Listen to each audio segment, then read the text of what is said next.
السلام علیکم۔ عابد اقبال کھاری کی جانب سے آپ کو عید الاضحیٰ مبارک ہو۔ اس قربانی والی عید کا پیغام کیا ہے؟ غور کریں تو معلوم ہوتا ہے کہ خدا اصل میں دیکھنا یہ چاہتا ہے کہ اس کا بندہ جانوروں کے گلے پر جو چھری چلا رہا ہے، اس سے وہ اللہ کی رضا حاصل کرنا چاہتا ہے یا نام و نمود اور واہ واہی بٹورنے کے لیے اس نے بھاری قیمت کے جانور کو زمین پر دے پٹکا ہے۔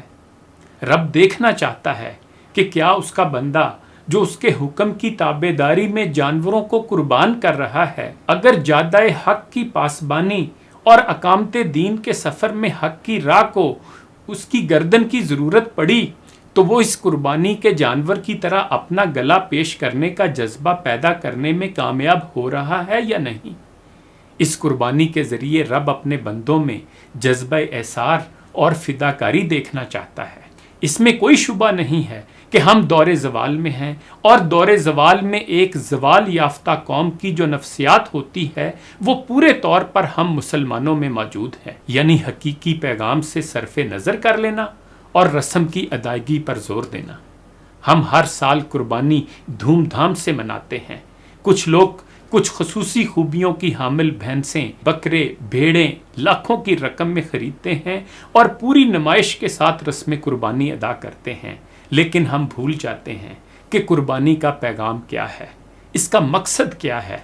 اللہ تبارک تعالیٰ نے قرآن مجید میں یہ واضح طور پر کہا ہے کہ اللہ کو قربانی کا گوشت اور خون نہیں پہنچتا، اس تک تو تمہارا تقویٰ پہنچتا ہے۔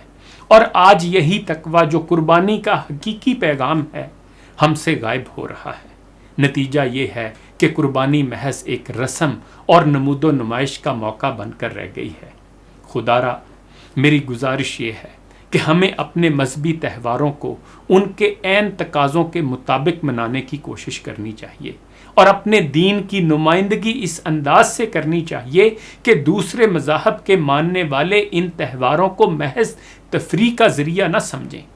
سوچیں، کہیں آپ کی قربانی جذبہ ایثار اور خلوص سے تو خالی نہیں، اور اگر ایسا ہے تو اپنے اعمال کو درست کرنے کی کوشش کریں، اور جانوروں کی قربانی کے ساتھ اپنی جھوٹی انا اور خواہشات نفس کی بھی قربانی کر دیں۔ جو مسلمان آج قربانی کر رہے ہیں اور حضرت ابراہیم علیہ السلام کے عظیم الشان عمل کی یاد کو تازہ کر رہے ہیں، ان کے لیے بھی ضروری ہے کہ وہ قربانی سے زیادہ قربانی کے پیغام کو سمجھیں، کہ وقت کے نمرود اور اس طاغوتی نظام کے سامنے کلمہ حق کہنے کی جرت اپنے اندر پیدا کریں۔ دین و ایمان اور ملت اسلامیہ کے لیے کسی بھی قسم کی قربانی سے گریز اور دریغ نہ کریں، چاہے اپنا گھر بار چھوڑنا پڑے، اجنبی سرزمین میں بود و باش اختیار کرنی پڑے، حتیٰ کہ اگر اپنی اولاد کو قربان کرنے کا مرحلہ درپیش ہو تو بھی ہمت اور حوصلے سے کام لیا جائے۔ خاردار وادیوں اور سنگلاخ پہاڑیوں کا سینہ چاک کرنا پڑے، پھر بھی اللہ کی رضا اور خوشنودی کے لیے خود کو مٹاتے ہوئے آگے بڑھتے رہیں، حتیٰ کہ کامیابی ہمارے قدم چوم لے۔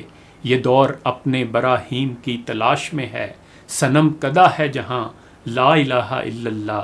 آج ہم زبان سے تو لا الہ کہتے ہیں، یعنی اللہ کے سوا کوئی معبود نہیں، لیکن ہمارا دل تو برادری، سیاسی جماعت، علاقے اور زبان اور دنیا کی محبت کے بتوں کا حرم بنا ہوا ہے۔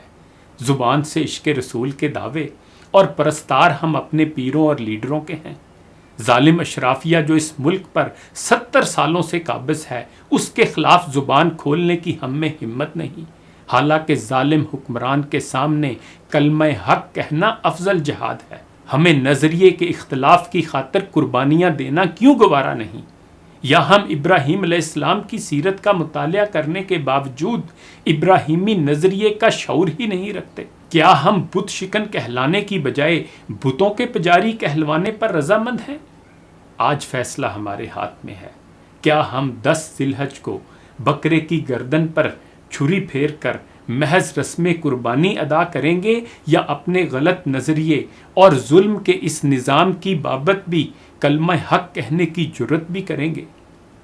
یاد رکھیے گا فلسفہ قربانی محض بکرے کی گردن کاٹنے کا نام نہیں، بلکہ اپنی گردنیں کٹوانے کا حوصلہ پیدا کرنے کا نام بھی ہے، بتانے وہم و گمان پر چھری چلانے کا نام بھی ہے۔ اللہ ہمیں سیرت ابراہیمی کے ہمہ گیر پہلوؤں کا شعور عطا کرے اور فلسفہ قربانی کو سمجھنے کی توفیق عطا فرمائے۔ صدق خلیل بھی ہے عشق، صبر حسین بھی ہے عشق، مارکہ وجود میں بدر و حنین بھی ہے عشق۔ انہی گزارشات کے ساتھ عابد اقبال کھاری کو اجازت دیجیے، اپنا خیال رکھیے گا، اللہ حافظ۔